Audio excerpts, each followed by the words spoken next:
It's Christmas Eve. The magic of Christmas is here. So we're going to look under our Philadelphia sports Christmas tree and see what presents are under there. Are you on the naughty list, the nice list?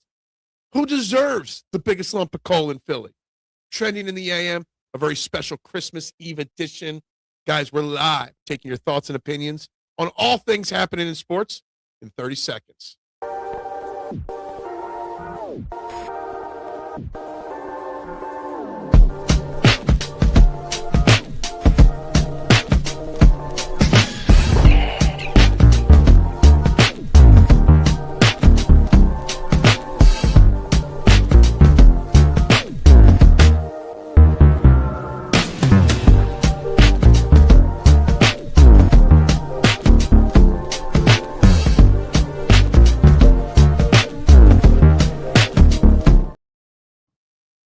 And a very good morning, everybody, and welcome one, welcome all to Trending in the AM, right here on the STT Sports Network. We are live, YouTube and Twitter, you know the drill.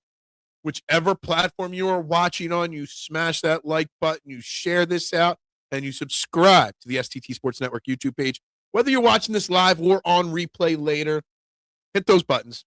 It's free to do. That'd be the ultimate Christmas gift for me. If you catch this show for even a second, that you like, you subscribe, you share. I'd greatly, greatly appreciate it. And vote on our poll question of the day that's live on YouTube. Which of these would be the best Christmas present ever? Another Eagles Super Bowl, a Phillies World Series, a Sixers title, or a Flyers Stanley Cup? What would you prefer under your Christmas tree when you open up that first present on Christmas morning tomorrow? What would you prefer? Who do you want to see win a title next? If you can only pick one present, though, we're going to talk about that. We are going to talk about what presents in sports we want. We're also going to talk Christmas, too, as well, and our favorite Christmas presents as kids growing up, and Christmas memories and things and whatnot. But also, it's Christmas Eve, where we talk about presents and the miracle of Christmas. It does not ignore the fact that there's certain figures in Philadelphia and nationally in sports that deserve a lump of coal in their stocking this year when they come down Christmas morning. Who deserves that lump of coal? We're going to get into all that. Obviously, the Eagles got back to practice yesterday as they prepare for a big game against the Buffalo Bills. Jalen Carter back out there. The flu bug that I've been battling has hit the Sixers locker room pretty hard the last 2 weeks. And the Sixers lost last night to the Brooklyn Nets. So we've got lots on the agenda. We got lots to discuss today. Happy Christmas Eve to you as well, Eagles girl. How you doing today? I'm a Christmas guy. I got my Grinch, hoodie on, that light or sweatshirt on that lights up here. It actually hurts my eyes, so I don't think I can actually do that for very long today. I'm a big believer in Christmas, and I just love it. And the spirit, out yesterday shopping at Walmart for Christmas dinner that we got to prepare for a bunch of people. Yeah, wait until 23rd to shop for Christmas dinner. I know, it's whatever. But just every person I encountered at Walmart yesterday was just so happy and smiling, in such a good mood. And that's what Christmas is all about. But Christmas is about miracles as well. So when I ask what, would be the best present, which of your four major sports teams winning a title in 2026 would be the ultimate present, I obviously know the Eagles dominate, and the Eagles are going to win this poll to get another Super Bowl and be back-to-back champions, which is so rare. But wouldn't like a Sixers miracle be kind of pretty special present? One that you would remember forever? Wouldn't a Flyers Stanley Cup for the first time in 50 years be something special that you'll remember forever? We all want the Eagles to win again. But the thing is, we expect them to win again. So the question is, why would that be the best present? I mean, you can pick whatever present you want. But is it a stretch to say the Flyers could surprise us come the postseason? I don't think it's a stretch at all. The Flyers are playing great hockey. I almost said John Tortorella. Rick Tockett's coaching them very well this year. Our biggest, question mark is Matvei Michkov, who had a goal the other night. I don't even know what last night's score was. They win. I think they won again last night. I think the Flyers are up the number 2 seed in their conference. It wouldn't be a stretch, but would it be a more special prize on Christmas morning? Yeah, they won 3-1 over the Blackhawks last night. And I am not awake yet on this Christmas morning. Wouldn't it be more fun for the Flyers to win a Stanley Cup as your Christmas present than another Eagles Super Bowl? Considering that 95% of Philadelphia hasn't even been alive for a Flyers Stanley Cup. What was it, 1975, the last time they won a cup? It would be a pretty special prize. It's a pretty special gift. While we talk about presents, we also got to talk about lumps of coal and the naughty and nice list, right? We all wanted to be on the nice list, not the naughty list. Did anybody ever get coal in their stocking on Christmas? My brother actually did once. One year, I think my grandma put coal in his stocking at her house. What scares me is the Penguins could surprise too. Yeah, look, Brian, I have placed zero expectations on the Flyers and the Sixers this year. If they do great, awesome. If they surprise us and make a run, excellent. But I'm not putting myself, I'm not open my heart to set an expectation that if another team surprises us like the Penguins, that it could break my heart. Like, it'll break my heart if the Eagles don't get back to the Super Bowl. It'll piss me off if the Phillies don't make a run finally to the World Series. It won't upset me. It won't disappoint me. It'll excite me, but it won't the other two if the Sixers or Flyers don't make a run. I've kept it very even-keeled in rooting these teams on this year. 2026 is the 250-year anniversary of the country. The Philadelphia 76ers are named after the birth of America. So you're saying there's a chance, mister. So you're telling me there's a chance that it all lines up perfectly for the Sixers to make a run at a title. Let me tell you something. I watched some of last night's Sixers game. I wasn't impressed. Obviously, VJ Edgecombe out. Kelly Oubre out, obviously, still. Dominic Barlow out. Somebody else was out sick last night. I think it's 6 or 7 Sixers over the last 2 weeks have missed time with an illness, a.k.a. what I've been battling, and everybody else has been battling in the Delaware Valley, probably the country. Same flu bug. What I saw last night looked like a lethargic team, but also you're missing quite a few key pieces.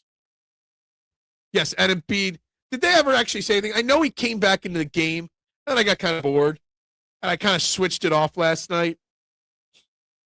I know his box score doesn't look awful. I know he came back in. I know he played over 30 minutes. So what did he get? 27 points, 6 rebounds, 4 assists, 3 turnovers, 2 blocks.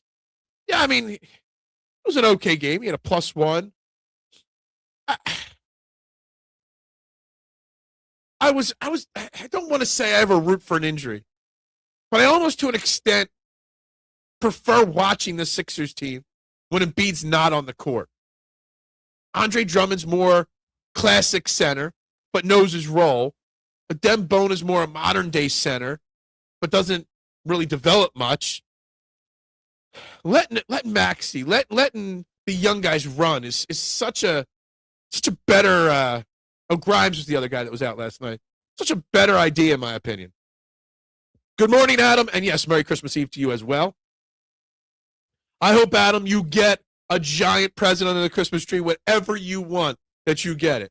Our starting backcourt was horrible last night. Yeah. Look, Tyrese Maxey did not have his A game. We're burning him out. Jarrett McCain had a bad night, which is to be expected considering the amount of time he missed, that he still doesn't have his his game back 100% yet. And he was forced to play, I'm guessing, last night was the most minutes he's played all year with VJ Edgecombe and Quentin Grimes out. You had to play 27 minutes of Kyle Lowry and Eric Gordon last night. That tells you all you need to know about the amount of guys missing the game last night for the Sixers. You know, I will say this, though. If you would have asked me 3 months ago who would be getting the lump of coal or who would be getting on the naughty list in Philadelphia sports to get said lump of coal, Daryl Morey would have been on it. But now I'm questioning whether Daryl Morey would get that lump of coal on Christmas morning. Yeah, he's got a lot to do to fix the sins of the past, Joel Embiid, Paul George, etc. But he had a pretty damn good offseason. And the Sixers, in theory, are playing pretty solid basketball this year. He made a lot of right decisions. So maybe he doesn't get on the naughty list. Dave Dombrowski of the Phillies, who the Phillies are now early on overtaking this poll, what would be the best Christmas present of Phillies World Series. Dave Dombrowski would be tops in Philadelphia on my naughty list. Dave Dombrowski would get the first lump of coal in this city, in my opinion. Flyers are in second place, 2 points out of first. I thought last night's win put them in second place. I was really pretty sure about that. That's great. I still have zero expectations for them. If they do great, great. If not, oh well. Dave would get coal for the Phillies. Absolutely. On a side note, Phillies news yesterday, Bryce Harper announced that he will be playing for Team USA in the World Baseball Classic this upcoming, March. Not sure how I feel. But Dave Dombrowski would be the first person to get that lump of coal, in my opinion, in Philadelphia. I know. I almost made the poll question today: who should get lumps of coal? And I thought about it, but then I had Kevin Patullo's name on it, and I didn't want to make that the poll question because I don't want to make today anything negative about Kevin Patullo and the Eagles offense. If anything, maybe Kevin Patullo was leaning towards the naughty list. Kevin Patullo was leaning towards a lump of coal. But Kevin Patullo over the last 3 weeks has shown drastic adjustments and drastic improvements in his job as a game planner, as a play caller. And I didn't want to make it negative. You can earn your way off the naughty list right up until Santa comes tonight. And I think he's gotten himself off the naughty list. Rob Manfred gets a stocking full of coal because he single-handedly destroyed baseball. I pretty much think every major sport commissioner elephant in the room deserves a lump of coal. You can make the same argument for Adam Silver, the alien. How is he not in Men in Black? I think I heard they're doing a Men in Black 4 or 5 or whatever. He should be an alien in it. Roger Goodell gets a lump of stocking from us fans and Eagles fans. Maybe not from the owners, but from the fans. I don't even know who the commissioner of the NHL is, and that just tells you how bad the NHL is when you don't even know who their commissioner is. Would Rob Thompson deserve coal in his stocking? Maybe I'm feeling the Christmas spirit, Adam. Maybe I'm feeling festive. Maybe I'm not feeling very Grinch-like my sweatshirt's the Grinch. Maybe I'm not feeling Grinch-like today. I don't know if Rob Thompson gets a lump of coal. I do not like Rob Thompson, the manager, right? It's an obvious thing. Anybody that's even listened to me for 1 minute knows my opinion on top. But there's a big but attached to that. Rob Thompson has led this team for 4 years. Our third greatest run in the last 50, 60 years in Philadelphia Phillies history has come under the watch of Rob Thompson.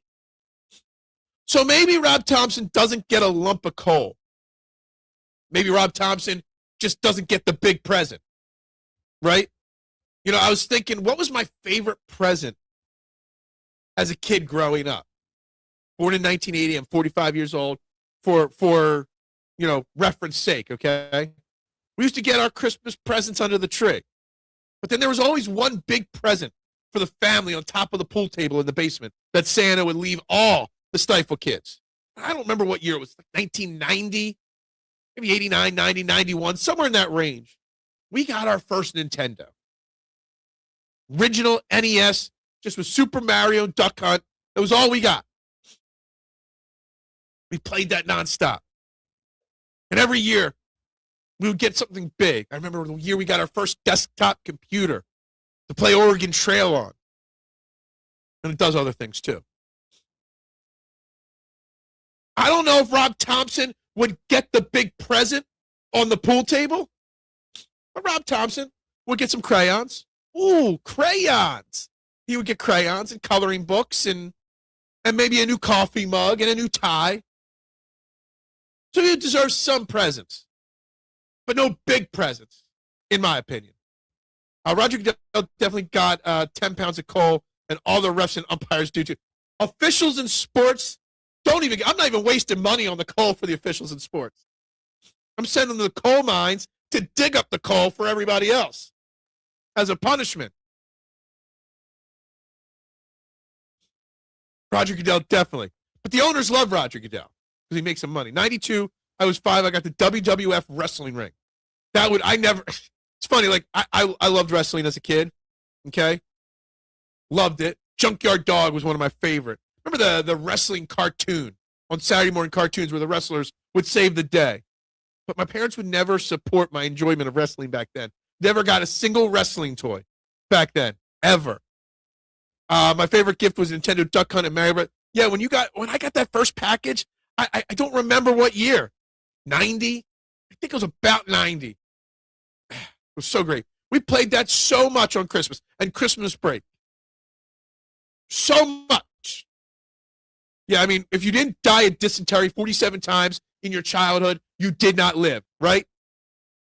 Amazon Trail was fun too. I never heard of that. Topper get Dutch Brothers coffee. I don't know what that is, but I'm assuming that's a cheap gift or a no thought put into it present. Yeah, Big Guy, I saw this right before I went live on Twitter from you. Ghostbusters Firehouse. I won't lie. I was not a Ghostbusters fan as a child. What year did the original Ghostbusters come out? Like 88, 89, something like that? I can find it out real fast here. Ghostbusters 84. I probably saw Ghostbusters for the first time when I was like 6, 7. All I remember, horror movies as a kid did not scare me. Okay? Outside of Freddy Krueger. All right? The thing after Freddy Krueger that scared me the most was Ghostbusters 1. That end fight scene. While now you watch it, you look at how cheesy it looks. But as a 5, 6-year-old kid growing up in Delco, I was petrified of that movie. So I did not get any Ghostbuster presents growing up as a kid. 1984, yeah. I got Amazon Trail off the box of cereal. Got you. New Ghostbusters wasn't bad. Never was a Ghostbusters fan, but when I was a kid, I was petrified of it. But anyway, we're talking about our presents to see who deserves a present. Who deserves the best present us fans can give to our Philadelphia sports figures is the benefit of the doubt, is our vote of confidence. Which Philadelphia sports figures deserve more of our confidence? I mean, Jalen Hurts, obviously. Nick Sirianni, obviously. But maybe Kevin Patullo? Does Rob Thompson deserve the gift of our blind confidence? I don't think so. Obviously, pretty much everybody on the Eagles deserves the gift of our confidence, right? The opening scene at Ghostbusters 2 in the library used to give me nightmares. The weirdest thing give kids nightmares, right? You would think, I watched every horror movie. I watched so much stuff that I probably shouldn't have at a young age. And Ghostbusters. And Freddy Krueger were the only two things that scared me as a kid. Never the dark or anything like that. Big Dom and Howie Roseman get the big gifts. Jalen Hurts gets the big gift. He already got the big gift of that contract, and he already got the big gift of the MVP trophy, and he already got the big gift of that wife of his. But yeah, the Eagles obviously get the benefit of the doubt from us fans, but they don't still. If I'm putting a lump of coal, the naughty list is filled with media members in Philadelphia. There are two things on Twitter yesterday, media-wise, that caught my attention from our local media, okay? Thing one that caught my attention, one massive Jalen Hurts hater, Mr. Spike Eskin. Don't even think he believes the own shit he spews, right? Was asked by Hunter Brody. He was doing his Jalen Hurts Appreciation Day 2.0, right? And he said, Bros asked Spike on the air yesterday, what would it take for you to get a Jalen Hurts tattoo? If he won 3 straight Super Bowls, would you get a Jalen Hurts tattoo? Or even just say something nice about Jalen Hurts? And he's like, no. No matter how many Super Bowls he wins, going to still hate him. Okay. Does A.J. Brown get Cole? Yeah, that's a tough one. That's a tough one right there. Because A.J. Brown has tried turning things around this year. He's been better this year, right? As the year progresses. He's realistically the best leader on this Eagles team. But he's also created so much drama with his leadership style. Man, that's a tough one. He's kept his head down. Like I just said, you can earn your way off the coal or the naughty list and getting coal. Has he earned his way off that list the last couple weeks? Maybe. I was terrified of porcelain dolls and actually still am. That's like people that are scared of clowns. I'm not scared now. I was scared of my grandma's basement. That's for sure. That is for sure. My grandma's basement was scary as bleepity bleep. Does Jake Elliott get coal? Jake Elliott gets a piece of coal and maybe like one of those, candy canes filled with M&Ms. Here's a little something to make you smile, but your main present's the coal. So he's kind of torn in the middle. Yeah, the pump man definitely gets coal. Absolutely gets coal. Jake Elliott definitely gets coal. I don't know. The other media member that I got to call out, okay? And it's not the first time. I mean, he's got his own special nickname on this show. And that's one Mr. Dan Silly Man himself, Dan Silio. Racist scumbag, pretty much. We know that, right? He goes out there and puts out a tweet. The Eagles are spending $57 million on wide receivers, and because their quarterback is awful, they have 0 Pro Bowl wide receivers. No wonder A.J. Brown wants out. But he tags the network he works for, those nitwits at Jacob. They're only nitwits because they pay him. And then someone else commented, a random fan of his, that Pro Bowls are the biggest joke. Nobody wants to be there. And his response is, how bleep stupid are you? And he drops a C word in his post and shows you know what you know. How do people follow that guy? The biggest lump of coal in Philadelphia sports media goes to Dan Sillyman. The biggest lump of coal, the biggest number one person on the naughty list in all of Philadelphia sports is that nitwit clown. I don't even follow this guy. But his nonsense still comes up on my feed because so many people interact with him. So many people still like him and his commentary. It's ridiculous. I won't lie. Never seen Brian Pumpman and Dan Sillyman in the same place. Maybe they're just the same person. Was there anything more impactful than his 2017 walk-off field goal against the Giants? I don't know. Only 7 likes. Guys, it's Christmas Eve. Likes, subscribe, share. Nick Wrong gets coal. Absolutely. A lot of media members. Now, there are Philadelphia sports media members that don't belong on the naughty list. There's plenty of good media members out there. There's plenty of great commentators on the radio and online. But the mainstreamers, we know, the Nick Wrongs, the Dan Sillymans, the Skip Paylesses of the world, they're all, Chris Simpleton, they're all getting their lumps of coal. Oh, there are too many C words. All right, I'll phrase the C word he used in the tweet elephant. If you're not on Twitter, I shared a copy of it. I screenshotted it.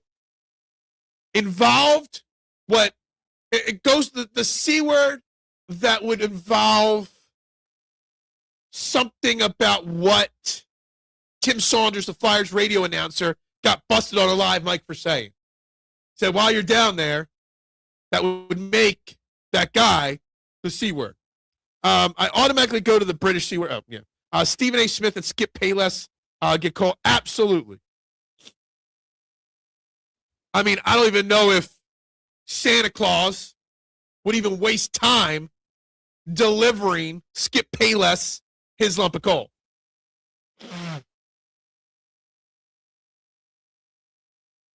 Skip Payless has gotten lumps of coal in his stocking for probably 10 straight years now. If I needed a Christmas present, if I wanted a Christmas miracle, the Christmas miracle I'd wish for is for Philadelphia sports media and media in general to magically become respectable again, to magically be something I respect again.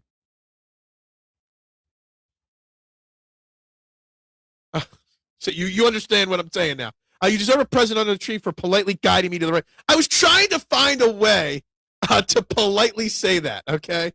I didn't know. I think I did I think it took me a second to get the point across. But yes, I think I got you there. It is what it is. Anyway. The naughty list, the nice list, the lumps of coal. But again, it's not all bad. There are plenty of people in this city that deserve to be on the nice list, to deserve the big Christmas morning present.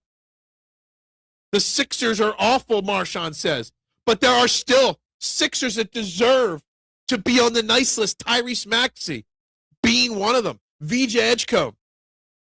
Daryl Morey's actually off the naughty list for drafting VJ Edgecombe, signing Dominic Barlow, Walker, Watford, those guys. He's not on the nice list, but he's not on the naughty list. He's still got work to do, Daryl Morey, to get the big present. Last night was a brutal game. Marshawn, I don't know if you watched last night's Sixers game. It was a tough watch. Obviously, they were short multiple players on top of their injured players. The Sixers were like 9-point favorites last night, and they got beat by 8. I think Tyrese Maxey deserves to be on the nice list. Tyrese Maxey is a special, special player. But that's about it for sure. Any predictions on the Bills game? We'll do that on Friday. We'll do Bills predictions on Friday. I will be live on Friday, the day after Christmas. Absolutely. No show tomorrow. Sixers still a top 5 seed in the East. Absolutely. And Rick, I'm sticking with my pre-season philosophy. 0 expectations. I'm not letting myself get too hyped. And I'm not letting myself get too down on the Sixers team. I'm just enjoying the wild ride that it is. Belt to ass by the Nets as well. It really is. I mean, what was last night? I mean, that was their 9th win. I thought the Brooklyn Nets were worse than 9-19, but yeah, absolutely. I don't know if it was a scheduled loss. I mean, you had 3 guys out with whichever illness has circulated through the Sixers locker room, which is crazy that this is not every year teams suffer from illnesses in all sports.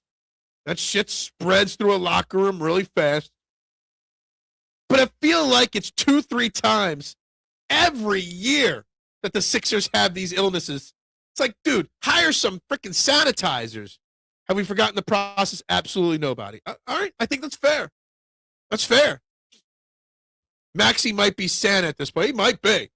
He might be. Merry Christmas to you, too, as well, Tatsuya. I appreciate you. I appreciate everybody.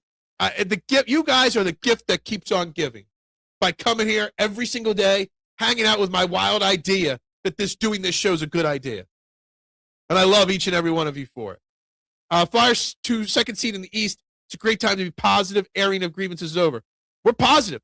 Rick, and that's my question of the day. What would be the best Christmas present? Which team winning a title? And we're not just talking the naughty list. We're talking the nice list as well. Vlad the Destroyer is getting a nice present on Christmas morning. Zegras getting a nice present. We had the big three play last night, and Joel gets hurt. Yeah, I mean, he did come back, and he did play in the second half of that game after the banging of knees. I'm sure it'll cause him to miss 4 or 5 more games. Tyrese Maxey had one of his worst shooting nights. Joel is the Grinch. Yeah, I don't know if he's the Grinch. Who is Joel? I don't know. I don't think that Joel, the Grinch, is the right Christmas villain for Joel. I got to think about that. Yeah, keep Christ in Christmas. And look, we're not going to go down any religious routes there. I do say, though, I do normalize saying Merry Christmas again. So, yeah, Joel is the gift that never caved. That is true. All three of our teams right now are playoff eligible. That is correct. And right now, I'd be shocked if all three don't make the playoffs. It doesn't mean I'll be disappointed if one of them doesn't. Best chance of winning the title is the Eagles. Second. I'm not saying who's the best chance. What would be the best present to you? You're writing your Christmas list, Elephant. You could only ask for one title in 2026. Who would it be? To me, it would probably be the Phillies. Okay? Because the Sixers are set up, or the Eagles are set up to do it again in 27 if they have to, right? The Sixers aren't good enough. It would be like a legit Christmas miracle. And the Flyers are building towards something. So I think they break their 50-year curse eventually. To me, it would be the Phillies I would wish for a title in 2026. Phillies will be a playoff team as well. It's a great time to be. Of course they will. They're just, Rick, let's be honest. Being a playoff team is not good enough in Philadelphia anymore. Let's not start that conversation again. Eagles, I don't want to ask for nothing else. You just want more and more Eagles titles. That's fine. That's fair. It's your Christmas list to Santa. Do you even know Zach Pop that the Phillies signed? No. Didn't even Google him because I don't even care. Don't even care about him. Dave Dombrowski he is in the top 3, maybe number 1 on my naughty list in Philadelphia right now. Yeah, I would take a World Series. I think I would take the World Series just because we've only gotten 2 in our plus-year history, only because the core of this Phillies team that would take them to the World Series is getting very old. The Eagles Super Bowl window is wide open, right? We're going to win. We're going to be in 2 or 3 Super Bowls in the next 5 years, right? The Phillies World Series window is shrinking and shrinking and shrinking. So give me that, okay? Phillies only win the Cancun Cup. We're not saying what they're going to do. We're saying what are we wishing for, okay? 4 for 4 Philly Sports, time to be positive. It's Christmas. I'm not positive. I'm not negative. I'm believing in miracles. I know it makes me sound so cheesy and so childish, but I truly do believe in the spirit and magic of Christmas. I do. There's something special about Christmas time. It fills my heart with hope, positiveness, happiness. Dave got Zach Pop admired. Yeah, look, I don't know if that's a bad thing or a really bad thing. Would Harper get Cole? Probably not. We can crush Bryce Harper all we want, but Bryce Harper is still the heartbeat of the Phillies. The Phillies are much worse without him than with him, for sure. Dave Dombrowski is the Glenn Rivers of G. I don't know if you had a choice, Marshawn, Dave Dombrowski to run the Phillies for the next 5 years, or Glenn Rivers to coach the Sixers for the next 5 years, and you had life or death to choose one or the other, what would you choose? That would be a tough one. That'd be a tough life or death decision right there. There were times when we only had one playoff team in the city. I remember those days. We have it pretty good here. But I don't want it pretty good, Rick. I want it great. I want titles. I want more titles, okay? Something about it. Like I was saying before you joined the chat, Rick, we went to Walmart yesterday. We had a shop because we're having people over for Christmas and for some other things, food-wise. And every person you see smiling, saying Merry Christmas to people. On a given day at Walmart, you're cussing people out. You're running them over. But 2 days before Christmas, it just brings out the happiness in people. And I love it. Who the hell is that? The latest Phillies bullpen signing. Don't know who he is. Sounds like Bryce Pop's little brother. Dombrowski, I ain't dying for Glenn Rivers. Both have championship expectations, though, right? Yesterday was the day for airing agreements and to bitch and to moan and be negative, but now it's time to air our thankfulness. And that's why, like I said, we're not just talking about the naughty list and the lump of coal. We're talking the nice list. And Rick, if you were in the same kind of childhood as me, what's the big present? Who deserves the big present? We used to get a big family present every year that went to all the kids, all the Stiefel kids, right? But you had to be good to get that big present, right? So who deserves the big present? Who's on the nice list, right? Happy holidays. I say Merry Christmas. What's your beer menu for Christmas? I bought some more. So we found this new Christmas beer. Fathead Holly Jolly something. We had it at a bar last week when we went out to dinner. Phenomenal Christmas beer. Not too spicy. I went to 3 beer distributors, couldn't find it. So we went with the winter, not the winter lager from Sam Adams, the white Christmas ale, whatever. So we got that, but Christmas is more red wine. So I got 2 big jugs of Paisano.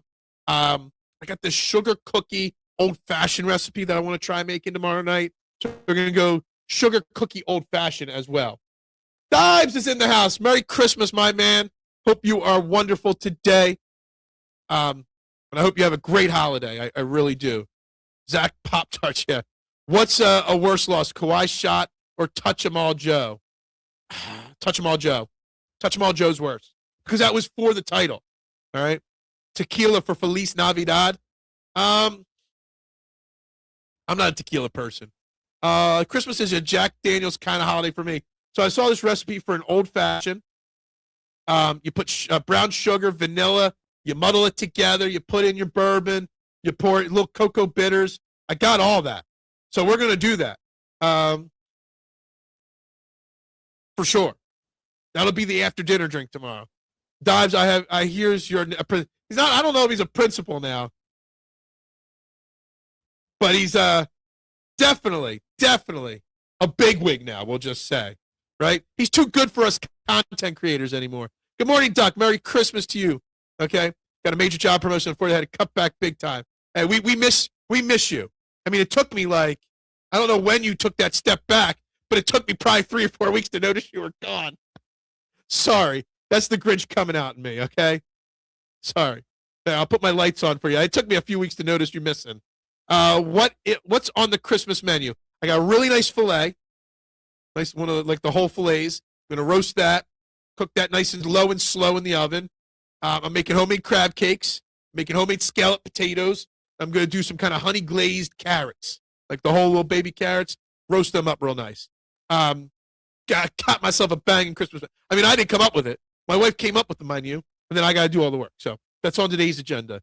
When do we get the streams back? Someday, maybe. Jordan Davis, no Pro Bowl. Now, let me tell you something. Pat, I don't think you're trash, like your name says. Pat is trash. Jordan Davis is arguably one of the biggest snubs in Pro Bowl voting history. It's insane. And you could see it upset Jordan Davis, right? When Jordan Davis was asked about it, he was like, yeah, pissed off. Okay? Then he's like, maybe I know, whatever, just for the team. He was pissed off. I feel bad for Jordan Davis. He deserved that. Dude, I ain't driving all the way out to Springfield, okay? I live in Coatesville. I'm not driving an hour for the beer. But it is a great beer if you want to try it, if you haven't had it, okay? That's a long drive on Christmas Eve. Scotch or bourbon, yeah. I prefer bourbon to scotch. Problem is, I can drink cheaper bourbon. I can't drink cheap scotch. So I don't drink much scotch because I only go higher end. I missed the Prospect Watch. That is his bread and butter right there for sure. We do seafood for Christmas, bacon wrapped scallops. I am making bacon wrapped shrimp Lejeune for an appetizer actually as well. And you always got to have meats and cheeses, right? Absolutely. Jalen Carter is not a Pro Bowler. He's not, but he is, and Jordan Davis isn't. Makes no sense. I'm just not smart enough to pick up Dibes' work either on the scouts and stuff like that. Scalloped potatoes and potatoes au gratin, same thing or different? They're the same thing. They really are the same thing. Yes, we did gain one more subscriber, so like, subscribe, share. Give me the Christmas miracle with that subscriber number going up, people. Think I'll face an L this Christmas? What does that even mean? Cam Jurgens sucks, and he's a Pro Bowler. I agree. Cam Jurgens did not deserve it. Dallas Goedert being a fourth alternate. Jordan Davis not even got snubbed. Wasn't even chosen as an alternate. But Cam Jurgens is on the Pro Bowl?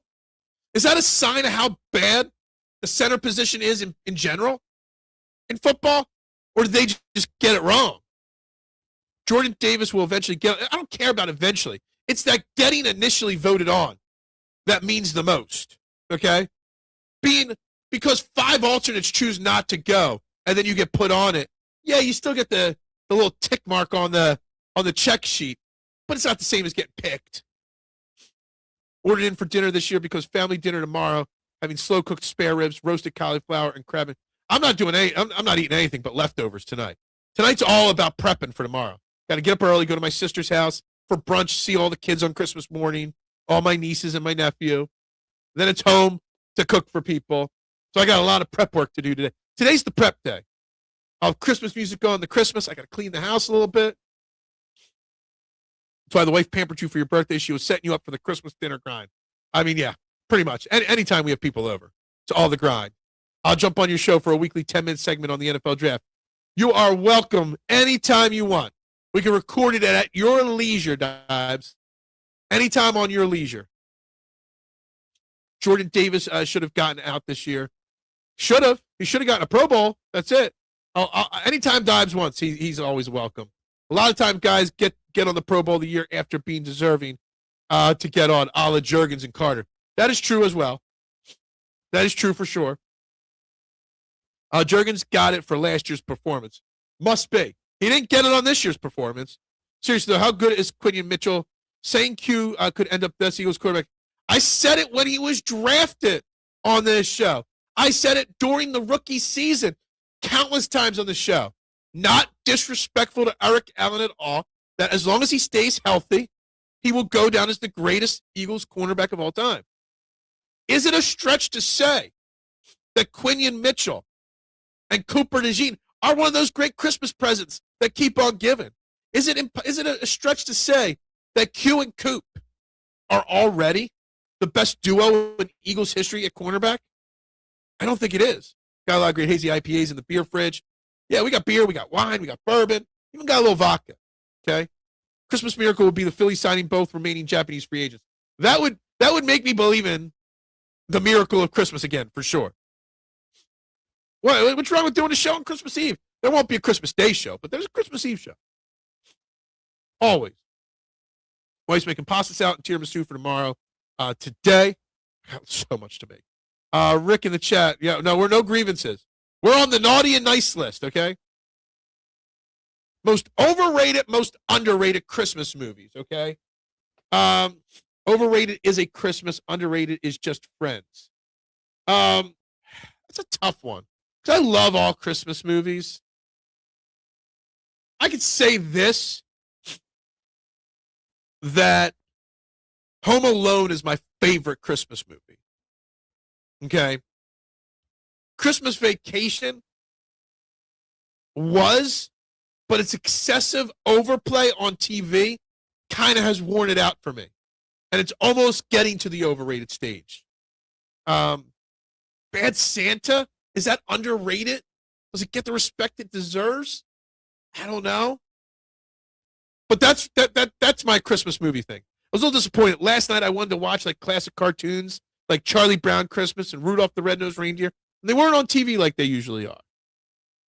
Jeffrey Lurie will get gold for Christmas. Jeffrey Lurie is number one on the nice list. The problem is he's so damn rich he don't need any presents for Christmas. He just needs our adoration and love and appreciation. Q and Coop might be the best quarterback duo. They already are in conversation for the best duo, and it's their second year. All things going according to plan, they will be.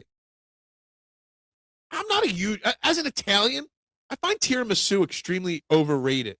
I've had it homemade. I've had it generic. I've had so many different versions of it. It's okay. Eagles quarterback, are we talking about Randall Cunningham? We are not. Sorry, A Christmas Story. Christmas Story, I like A Christmas Story. I do. Baked ham, meatballs, sausage, peppers, onions, sons of apps, hazy IPAs, lots going every Christmas. That sounds like a delicious Christmas, by the way. All right? Always. You got to have the meat. Everything but the ham. Keep the ham away. Christmas Vacation, mid as F. I don't know, mid. I truly believe we get our third Super Bowl this season. I agree. I agree. Die Hard, great Christmas movie. Absolutely. Absolutely a great Christmas movie. I have trouble watching Die Hard anymore just because knowing all about how he is right now as a person and the struggles he's going through. I don't know why it makes it hard for me to watch his movies. I should be appreciating them more, but they just make me so sad to know that Bruce Willis is in the shape he is. What about Elf? My wife, Melissa, hates Elf. She thinks it's a terrible movie. She doesn't find it funny at all. I find it funny. Like, if it's on, I'm going to see what else is on TV. If I page through the TV guide twice and don't see anything else on, then I put it on for a couple chucks and laughs. Bad Santa is a great movie, but it's not a family movie. Definitely not. The animated movie Klaus is also very good. I have not seen that. Elf or Elf? Watched Bad Santa a few nights ago. I haven't seen it yet this year. Die Hard is a Christmas movie. Absolutely it is. It 100% is. Never even heard of Christmas Chronicles. Jerry Jones definitely getting cold, especially the past 30 years. Long live Jerry Jones. That is the key right there, right? Long live Jerry Jones. Because as long as Jerry Jones is going, the Eagles are going as well. In a great direction. Tiramisu, wow, that is a great idea for Christmas. I don't know about that. Tiramisu, average at best. I agree. I don't see, the thing is with tiramisu, I don't like coffee flavored drinks. I don't like coffee flavored desserts. I just like coffee. That's it. And it's got that coffee kind of flavor to it. And I come from a family, long line of Italians, that great Italian cooks. Elvis gained a lot of momentum in recent years, and I don't know why. I find Will Ferrell overrated in general. I agree, Phil. It sucks that we can't watch the Christmas classics. Why can't we? I used to watch them every year. They're not on TV anymore. Why? Where are they? My wife said something about them. Their broadcast rights got rejected last night when I was complaining about it. I don't know what's going on there. Look at Christmas movies and get me scores. Scores? What do you mean scores? What is the S tier Christmas cookie, and why is it Snickerdoodle? Christmas cookies. The best Christmas cookies are my wife's ricotta cookies. They're the best. We're not doing ricotta cookies. We did them for my birthday a few weeks ago. I don't know what's the best Christmas cookies and the worst Christmas cookies. Equals Golden Girl says, all I gotta know. What? Some people can't see. I don't like Will Ferrell. Nightmare Before Christmas, I would definitely rank as one of my wife's favorite Christmas and Halloween movies. She loves Jack. Lethal Weapon, absolutely a Christmas movie. Ho, ho, ho. Now we got a machine gun. Is that what the no, that was not. What's the thing on the Christmas tree when Gary Busey drives the car through the front door or front wall of the house? What does the sign say? I read the Die Hard sweater and ho ho ho, now I have a machine gun. What does the Christmas tree sign say in Lethal Weapon? You have to taste test the rum before making the tiramisu. Is the rum the problem? Nightmare Before Christmas is definitely a Christmas movie, yeah. Christmas Chronicles with Kurt Russell. Never heard of it. Jerry Jones' yacht was on X. It takes over $3 million a year to upkeep. It is huge. Who the hell cares about that? Kurt Russell as Santa was fired. He crushed it. Yeah, don't know. Mr. Jones sold his soul to get his Super Bowl and realized that selling your souls was a long-term pain and suffering. Yeah, it's possible. It's possible. Will Ferrell, comedy legend. He is a legend. He's just not my cup of tea. Apple has peanuts. What? Wife calls Will. We watched It's a Wonderful Life last night. That's not just the best Christmas movie, but one of the best movies ever made. Yeah, it's up there. It's up there. Snickerdoodle is the best cookie in general. That's inaccurate. Inaccurate statement. Wife calls Ferrell and Sandler the idiots and refuses to watch anything they're in. I like their original Saturday Night Live work, but that's about it. Yippee-ki-yay, motherfucker! Underrated Christmas movie, the horror movie Krampus. You know, I know there's a Krampus movie. I know the Krampus legend, but my most knowledge of Krampus came from American Dad reruns when Stan's dad became Krampus. That's how I know. That's as accurate as the American Dad was on Krampus is all I know about Krampus. Must taste test rum and amaretto before use, always. I'm Italian and have no clue what tiramisu is. It's a dessert. And we had it all the time. It just never was my favorite. Just was never my favorite. Guys, it's almost the top of the hour. It is Christmas Eve. Please, if you haven't yet, hit the like button. If you haven't yet subscribed, please share this out, guys. Vote on the poll question. You guys are watching. You guys are not voting on the poll, though. What would be the best Christmas present ever? Which one of your four major teams winning a title? The Eagles are dominating the poll. The Phillies are a distant second. The Flyers, an even more distant third. And I think like one person voted for the Sixers to win a title as their best Christmas present ever. Sorry about that, but I figured that's the way the poll voting would go. But we're talking the Eagles as they get set for the Bills, this important game. We're talking the Sixers lost last night.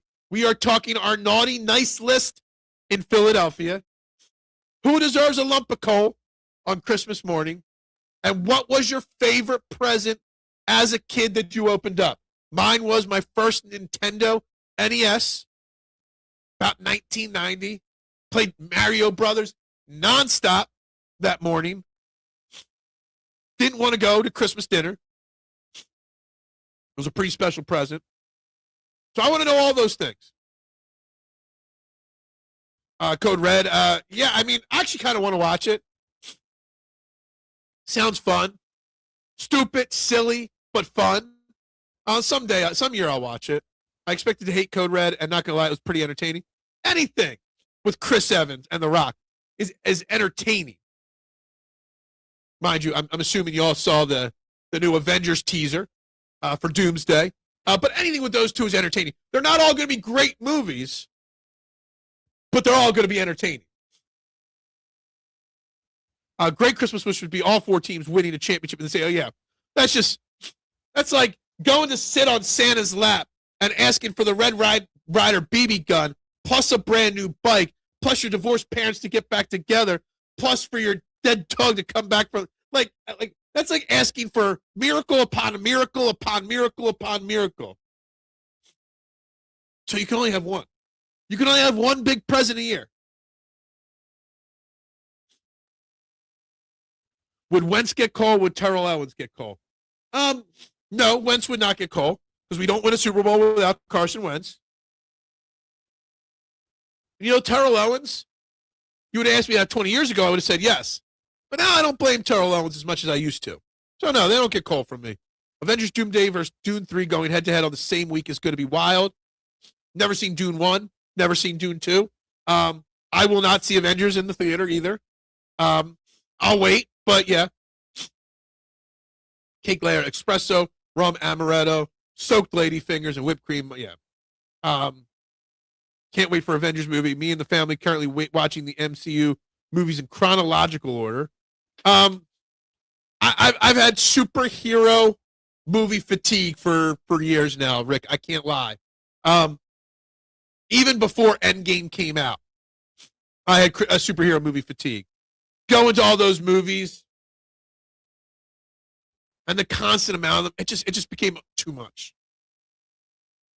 But I am kind of looking forward to Doomsday to see how much they screw it up. But yeah, I hate time travel movies. These are all time travel related now. Sounds interesting. It's terrible. Dune 1 is slow, but Dune 2 is amazing. Highly recommend. Someday, maybe. McNabb, Cole, or Andy Reid. McNabb could get some Cole. That's about it. MCU is completely cooked. It is. They should just stop making superhero movies. Just stop. We don't need it anymore.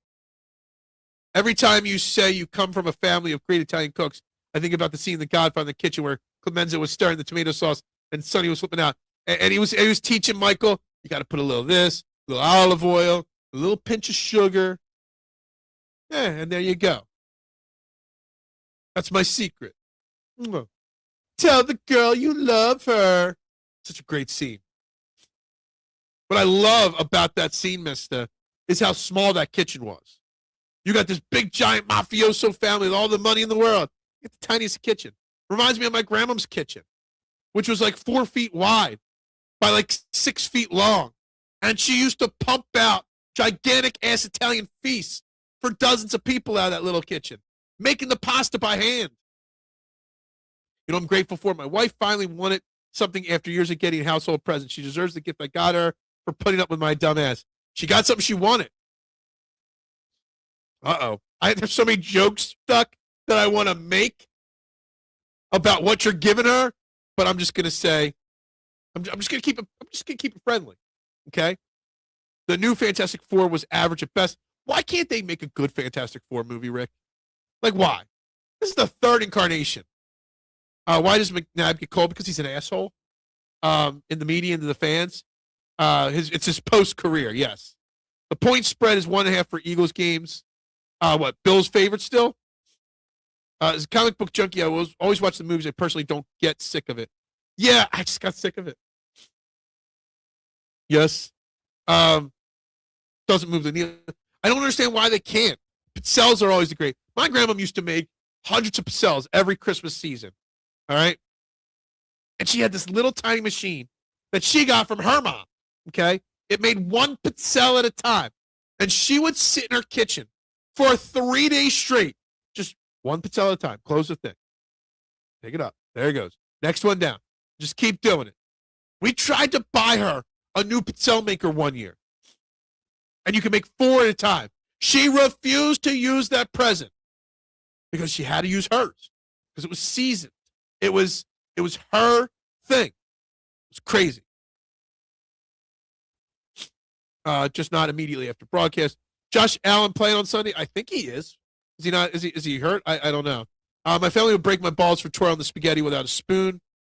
My grandma would would give my dad a hard time for cutting his spaghetti. He was German, my dad. My mom's side of the family is 100% Italian. My dad's side's German. And I really think my dad used to cut his spaghetti just to annoy my grandma. I really do, just to piss her off. Merry Christmas Eve, Jose. Hope you are wonderful today. I shouldn't even say that. I should say it the right way. Melikaliki Maka. Okay? Yeah, Bill's favorite. Yeah, it's 1.5. That's what I figured. Do you know how expensive it is to get Henry Cavill? You really hit the lottery this year. She hit the lottery too. Melikaliki Maka there, Robert. How you doing? Good morning to you. Still using the 2 pizzelle iron. My grandma used the 1. Okay. I love Picels, but don't like the. You got to have Annecy in them. You got to. That's the only authentic, real way to go. Is it even a Picel without it? Or a parcel? It might just be a parcel, not a Picel, if you're not putting the anise in it.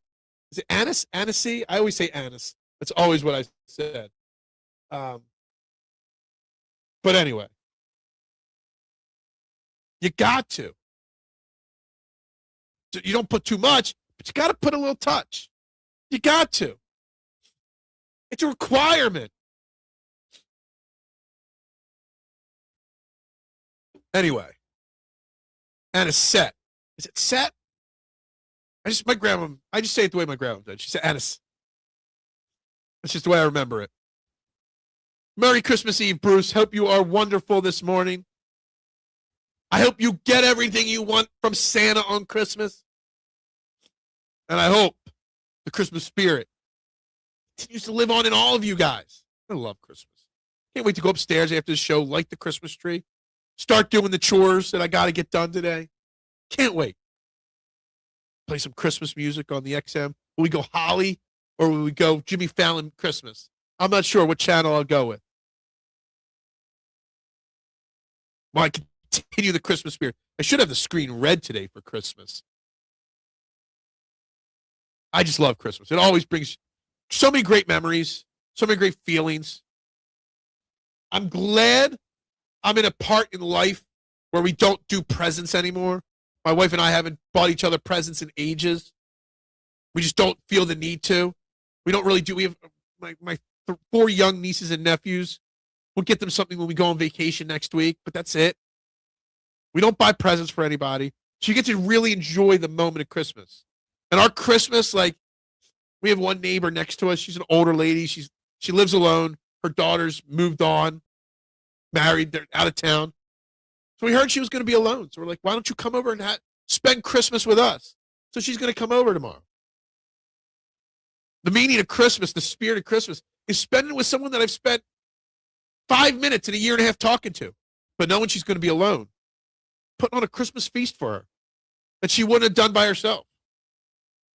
With you being half German, are you allowed to be a made man? I am not. They cannot trace my roots directly 100% all the way back to Sicily.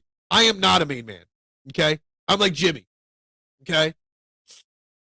I can't be fully made, all right? Now, there are people on my Italian side that are probably fully made, okay? And that's no joke, but I personally cannot be fully made. Thank you very much. It's always a special time of year. I don't even know what do you mean by drops? Favorite Christmas song? When it's not even have The Little Drummer Boy. When it's done by Bing Crosby and David Bowie, the duo. All right, that they do of The Little Drummer Boy. Hands down, the greatest Christmas song ever recorded. A Christmas miracle would be for the fans to stop losing their minds when things go wrong. It happens. That would be a Christmas miracle, Jose. It absolutely would be a miracle.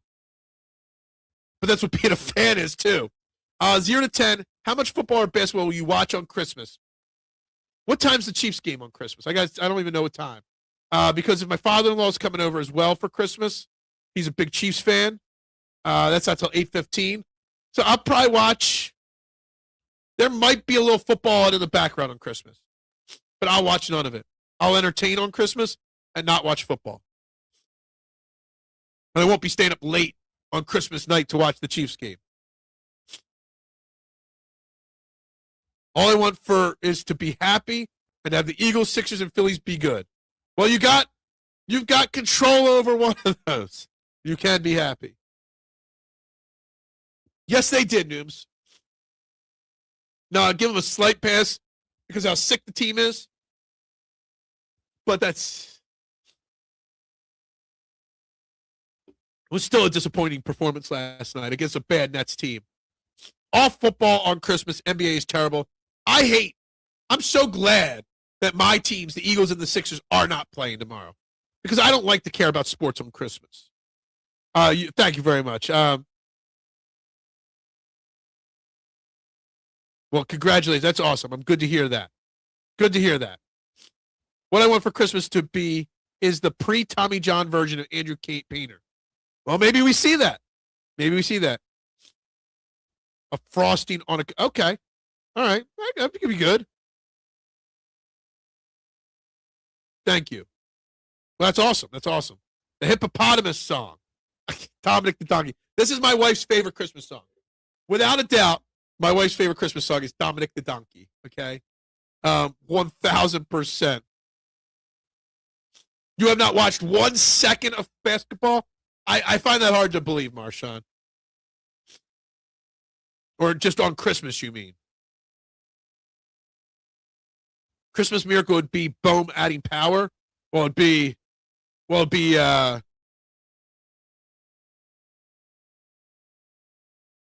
trading him. That would be the Christmas miracle. What I wanted for Christmas is the Sixers to have ran back the 2019 team. I've wanted that for a long time as well. If they run that 2019 team back, Marshawn, with a new head coach, we have a title in Philly by now. I really firmly believe that they would have won a title if they ran that back without Brett Brown. Can't watch basketball. I see highlights here and there when it pops up on my feed, but I don't go out of my way to watch it.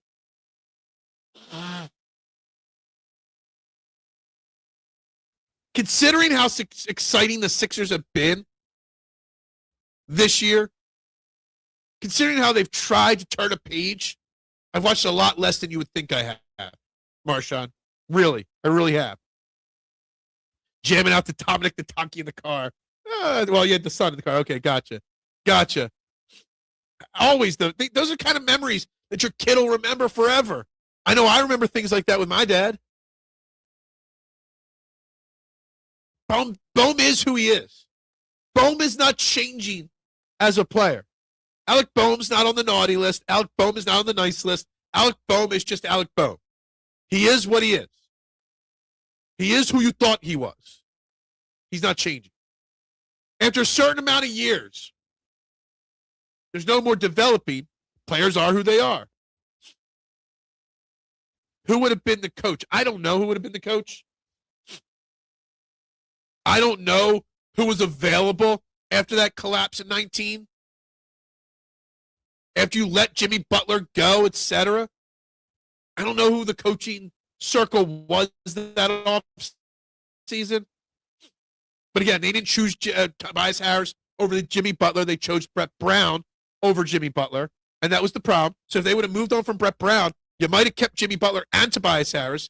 Jimmy Butler might have woken up the professional fisherman Ben Simmons. Maybe that team wins a title. Miracle of Meadowlands 2 is truly a Christmas miracle. Absolutely. Watch the Sixers only, aggressively disinterested in the rest of the NBA. Oh, I haven't watched a single second of NBA basketball that didn't have the Sixers in it this year yet. Love sports on the holidays, less obligations to talk to. That's true. That's a good point, Noobs. It is. See, I don't mind. I do enjoy spending quality time with my family. I have no problem. It's his walk year. Does he have a big 26? Boom, that is. I still think Bohm gets traded. Don't know if it's the right idea, but I still think there's a chance he gets traded. And if he doesn't walk, or he doesn't have a big year, if he doesn't get traded, he still walks. Because if he doesn't come up this year, next year, Aiden Miller will be in your starting infield. Would Jay Wright have been the coach? I don't think Jay Wright ever wanted to coach in the NBA. I still don't think he does. I think back then he made it pretty clear that coaching in the NBA was not something he wanted to do. Letting Brett Brown trade Mikal Bridges on draft night was an all-time flub. Yeah. Letting him trade him after you had his mom out there celebrating, it's crazy. But he has not gotten traded yet, but there have been a lot of rumors. So the best Christmas gift for a sneaker hunter would be back-to-back Super Bowl titles. And while it would be great, and I would love it, I would not be disappointed in that Christmas present sneaker. And make sure you like, you subscribe, you share. Man, I kind of feel like I really want that Phillies World Series title. because the Phillies window is closing. The Eagles window is wide open. Trades do require, which tells you all you need to know about Alec Bohm, right? NBA coaching equals high-stakes babysitting. Well, Brett Brown was a bad babysitter, okay? Because sometimes the babysitter has to put you in timeout, and he would never put anybody in timeout. Jay Wright knew it was time to walk away, and he walked away at the right time. Left on top, but even before he walked away, he never was lured away by the big money of the NBA like other college coaches. How many college coaches tried to go to the NBA, failed, went back to college, still had success? Jay Wright never wanted to coach grown-ups. He enjoyed coaching, grooming young men into their futures, okay? I don't think Bohm's bad. I don't think Bohm's good. I think Bohm's an average baseball player. Problem is, on this roster, the way it's constructed, the Phillies, he's got to be a great baseball player. Problem is, he doesn't have the ability to be great consistently enough. Wouldn't be shocked to see Bohm have a career year this upcoming season. I mean, but what's even a career year for him? Like, can he get to 100 ribbies? Maybe, yeah. He's not much more than a 20, 25 home run hitter. I don't see him ever doing more than that. I don't think Alec Bohm can hit 300. Including the unprotected first from the Bridges trade for Tobias Harris is a bigger mistake. Yeah, there have been a lot of mistakes, we'll just say. Okay? Merry Christmas, everyone. You too, Robert. You too. Coach K almost bolted for the Lakers in 04. Knew it wasn't right. Tom almost bolted for the Cavs. Tom Izzo, yeah, exactly. Some of them do. I'd be shocked if he hit 30 home runs. I really would. I really would be completely and totally shocked on that. Hold on. I'm trying to look something up here on Alec Bohm, Rick, for you. Yeah. His career high in home runs was 20 home runs. He has had 97 RBIs twice. So the RBIs, that's why I say he could probably get to 100. But he's at best a 20 home run hitter. He's a 20 home run hitter. At best, he's a 280 hitter. He's never had he had an 800 OPS his rookie year. And that was it. Better magically learn to pull more inside pitches. Yeah, we know the Flyers are playing great hockey. Not even good hockey, great hockey. There's a lot to be excited about our Philadelphia Flyers with right now. There is. But again, I'm going to stick to the no expectations so I can enjoy the ride a little bit more when I don't have the ability to be disappointed when things don't go right. Like, I wasn't disappointed in last night's Sixers loss. Why? Because I have no expectations for this team. I know there's going to be highs. I know there's going to be lows. The Flyers, I'm doing the same thing. Was it 2 years ago or 3 years ago? The Flyers had a great start to the season and completely collapsed. I missed the playoffs. I was pissed off, even though I shouldn't have been. This year, if they did that, I wouldn't be pissed off. Disappointed, but not pissed off. The Flyers are good. They're piquing my interest. I'm really, really curious about Matvei Michkov and what's going on with him this year. There's a lot of people out there I see on Flyers Twitter, bashing the kid. And I like to think that the kid's only 20 years old and that he's just hitting a speed bump. Because at 20 years old, I was not ready to be a professional. Okay? Alec Bohm isn't athletic enough to be a third baseman. He had 2 left feet and a weak glove. He should be on first base. This is a problem, mister. And the problem is that I was willing to let Kyle Schwarber walk. Because you got Alec Bohm and Bryce Harper, and maybe JT Realmuto, who should be first baseman / DH. You got Bryce Harper and Alec Bohm platoon first and DH. And you bring in somebody else. But no, he's got to play third base. Because you got a locked-in DH every day. You should have expectations. They actually brought up, he's small, he looks 12, but he's very smart and very Briere. I actually know what being very Briere means. Bohm, just like Casti, are streak hitters, but when they get cold, it's like freaking Siberia with those two. And I'll add Stott to that mix too. All very fair, Jose. Very fair. And this is the problem with the Phillies. They have too many hot and cold players. No consistency, right? And you're going to get rid of one. Casti will be gone at some point. They will. Bohm, I don't know. Who plays third base if they don't? I don't know if trading Bohm to bring in Bregman is the right move either. All right, we're up to 9. Can we at least get to 940? Let me get one more subscriber today. Like, subscribe, share, guys. Please. We're gaining a little momentum this week. Imagine if the Sixers traded for Drew. Was Drew Holiday available at trade deadline? Man. I can imagine it. Marshawn, you've watched enough of my content, so you've probably heard me say this. Drew Holiday is one of the most underrated guards in NBA history, honestly. Definitely the last 25 years. The dude is a special player. He can score when needed. He plays great defense.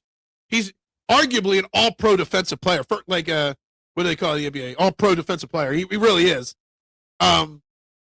He's a stud. He's not the number one on any team, but he's a great 2, great 3 on a team. Melakaliki Maka is the thing to say on a bright Hawaiian Christmas day. That's the island greeting I send to you from the land where palm trees sway. I look at Stott as a glove-only guy. You get anything from him offensively as a plus. I really lost a lot of my confidence in Bryson Stott last year. I've been a big Bryson Stott guy since day one. I saw a leadoff hitter. I projected him as the future leadoff hitter of this team. And boy, was I wrong. But he's still a phenomenal defensive second baseman and can be a solid 7-hole, 8-hole hitter if necessary. Drew, Ben, and Jimmy, who was going to score on us? Who was going to score for us? I mean, I guess Jimmy was still young enough and Joel was still a semi-healthy at that point. But yeah, could you imagine that court with those 3 guys? Defensively speaking, the grit and fight on that team? Man.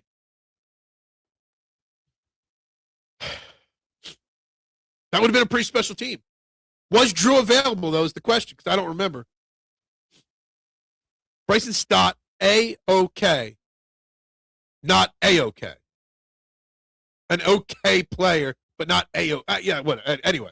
Look, I was way wrong on Bryson Stott. I was. See, I'm a content creator, willing to admit my mistakes, which most won't. Hence why I still got to call out again for the second time in this show. One man, Mr. Dan Sillyman, Dan Silio, and Sneaker Hunter. Thanks for the subscribe to the channel. I appreciate you. Because these guys won't admit when they're wrong on people. And it drives me nuts. Just admit you were wrong. It's okay. Drew can score. He could have been the shooting guard. 19 is still the biggest what if of the process. 1,000%. Actually, I think no. I think the follow-up year was the biggest what if, Marshawn, because I'm pretty sure no NBA team has won a championship when they've made a superstar in-season trade. And the Sixers made 2 that year, Tobias and Jimmy Butler. 2 big trades. One superstar and one Tobias Harris. So if they do Drew Holiday instead of Tobias Harris, right? And so it's 2 superstar trades. The odds of them putting together mid-season and winning a title that year was not likely anyway. But the following year, once you had a whole offseason of those guys together with a new coach, that's when the big disappointment would have been that group winning the title the next year. Drew Holiday's the reason I hate Sam Hinkie. He traded Drew for nothing. Yeah, that was a mistake. Stott needs to shorten the swing. That is all. I don't know if he can, though. He ain't a rookie anymore. Sam Hinkie was a fraud. I would have liked to have seen Hinkie play it out. The Harden and Embiid versus Celtics team up 3-2 is a strong what if, but 2019 felt special. You had J.J. Redick playing otherworldly that year. Yeah, I mean, it was a special time. I'm shocked we were never able to make it out of the second round even. And yes, the Harden and Embiid versus that Celtics team. That's all I could say. They still deserve lumps of coal just for that. Wasn't the Drew Holiday trade the trade that netted them Nerlens Noel? Does Harden get a call? I don't even care about James Harden. James Harden doesn't even cross my mind unless you guys bring him up. Really, I don't ever think of James Harden anymore. James Harden's off in L.A. putting up stats and losing basketball games. So I really don't think or worry about him. Anyone can be Sam Hinkie. I don't know about that necessarily true. I'm not sure. Sam Hinkie had a plan. I would love to get locked in a room with Sam Hinkie and a couple computers and just play out what his plan was. And go season by season, the moves that were made by Colangelo and Brand and then Morey. And if he was still here, based off of what was going on in the NBA, what would he have done in each situation instead? Fultz, Redick, and 2-3 first-rounders for Drew. Team would have kept Wilson Chandler, who's pretty good as the stretch four here. Man, interesting. Josh Harris gets a dump truck load of coal. Absolutely. And you know what's funny? We haven't mentioned him on our naughty list, right? Josh Harris, right? There's more than one city in the great country of America that wants to give Josh Harris a giant dump truck of coal, right? I think already the love fest in D.C. is wearing off on Josh Harris. They don't love him as much as they used to. It's not difficult to avoid good basketball players. It is. It's so difficult. At least it is in Philly. Anyway, we're coming up close to the end. I mean, we might stay till the end of the 90 minutes. We might go overtime. But again, it's Christmas Eve. I'm always in such a good mood. I am. Obviously, the Eagles are. The Flyers have actually tied the Phillies in the poll question for second place voting on who would you like to see win a title first if you had that request for a Christmas present. The Flyers have tied the Phillies for second. I love it.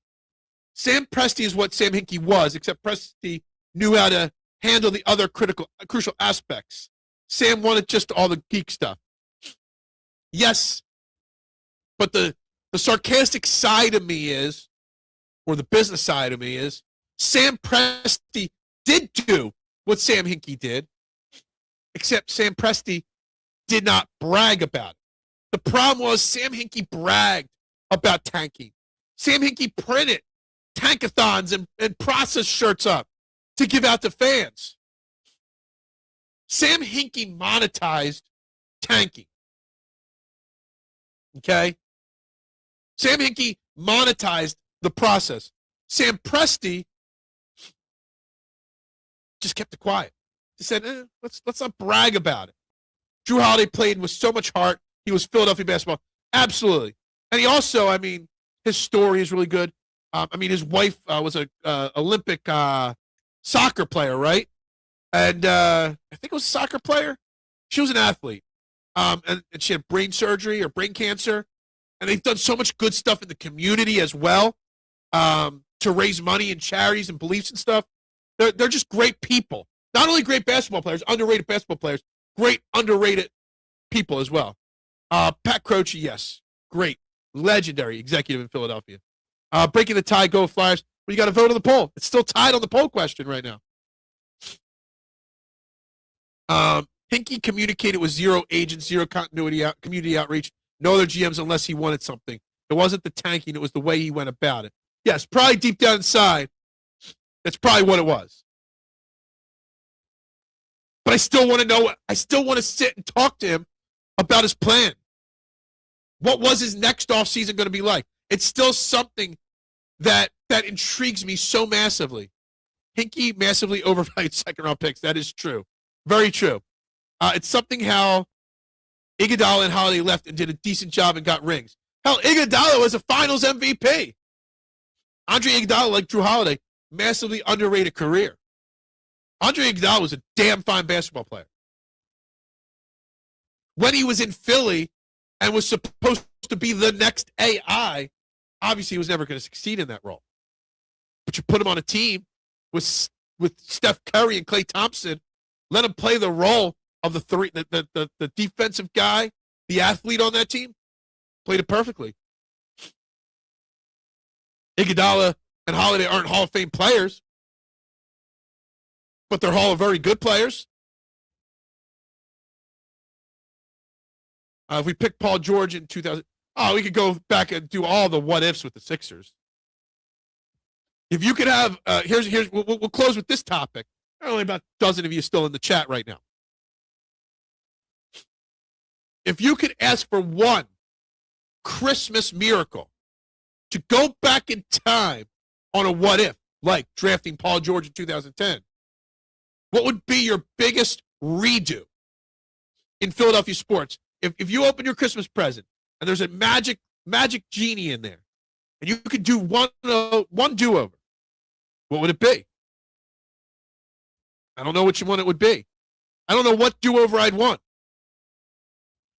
Sixers were scumbags at the time, pushing Croce out of the organization. It's funny, they've pushed a lot of people out of their organization who never returned to the sport of basketball. Hinkie's never been back. Croce's never been back. It's really kind of weird. You would have not fired Sam Hinkie. I mean, I don't know if I would have. I don't know if that would be my one and only redo, though. Re-sign Jason Worth. That's a great pull out of nowhere. That's interesting. Re-sign Jason Worth. That means you don't get Raul Ibanez. That's an interesting one. He wasn't the majority owner. He was a minority owner. He was the team president. He wasn't the GM. He was the president of basketball operations, and I think he was a minority owner. Put Ryan Howard on the DL in 11 for 4 weeks and get his heel treated. If he doesn't tear that Achilles, we might win in 2011. We might win in 2012. Jason Worth was so clutch. He was a heartbeat of that team, too. I mean, Raul Ibanez had a good personality, too. But Worth was that personality the team needed, right? Keep the team loose. Made some big plays. Hinkie resigned. He was forced to resign to save face, let's be honest. My redo would be the 2019 offseason, not let Jimmy Butler walk. My redo for the Phillies would have been not hired Ruben Amaro, although I think Ruben Amaro was put in a difficult spot, inheriting that team from Pat Gillick, not promoting Ruben Amaro would be a redo for me. With the Eagles, a redo would have been to pay T.O. what he wanted in 2005. That would be my first Philadelphia Eagles redo. My second Philadelphia Eagles redo would not be letting Brian Dawkins walk to Denver. Jason Worth was Edge, the rated R superstar at night. I like that comparison. That's a very good line right there. Peak Worth is an absolute perfect fit for this Philly. Peak Worth would have been great on this team, too. Absolutely. Absolutely agree with you on that. My redos would be T.O. getting paid, would be the 19 Sixers offseason. I got some redos. Dawkins. Yeah. Number 99. And Lindbergh not losing. Absolutely. Bring it home for Jerome. Always bring it home for Jerome. That was I've said it on this show before, Jose. That was my first big, sad moment as a sports fan, as a child. I wasn't quite a teenager yet, but I was young enough to understand. I was old enough to understand it, but I was also old enough to understand, like, the details of it. Big learning lesson in life. Big horse won one of the Triple Crown Derbies. I think it was like 2 years ago, but yeah, he's big into horse racing, or his horse was. He invested in a horse. Would have paid Reggie White instead of letting him go to Green Bay. Well, yeah, obviously. Absolutely. The Flyers never signed Brizgalov. That's that humongous big deal and stay the course with Bobrovsky. That's probably the biggest Flyers redo. Absolutely, Brian. The humongous universe. We wouldn't have those great quotes from that Flyers HBO special, though, without Brizgala. But yeah, letting Bobrovsky go was a big mistake. Make Andrew Toney treat a stress fracture. That would be your one redo? I don't know if that'd be my one redo. But maybe. I mean, I was a baby. Anyway, it's 9:30. It's Christmas Eve. It's 9:31, actually, on Christmas Eve morning. Time to get started with the daily chores that this day brings. The Vincent Lecavalier. You know, all the things I can't pronounce name-wise. But I got my Flyers hockey names down pretty well. Vincent Lecavalier.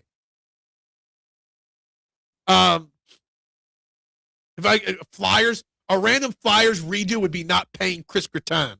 What was his name? Was it Chris Grattan? It was like a big-ass contract we gave him. It was a big waste of money. That was a big Flyers redo I would do if I had that. But anyway, we're going to wrap this baby up.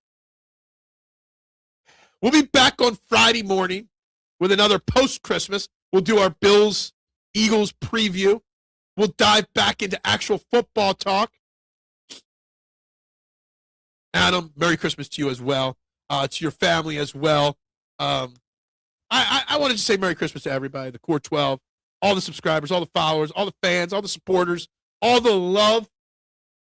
As always, at this time of the year with Christmas, my New Year's vacation, there'll be iffy days when the show happens over the next week and a half. What time of the day the show goes live every day. We'll have some special family guests on next week as well, as my family will be with me next week. So we'll have a lot of fun over the next week, but I want to say Merry Christmas to everybody. I love each and every one of you tuning in. I appreciate your support every day. Merry Christmas, Brian. Got to drive to Buffalo to pick up my child. Merry Christmas. Be safe driving to Buffalo. Okay, I'm sure the weather's not that great out there. I mean, it's Buffalo. Why would it be great? But as I like to say, from the number one most famous Christmas baby of all time, Merakaliki Maka is the thing to say on this Hawaiian Christmas day. That's the other ingredient I send to you. So go Birds and bubbles up.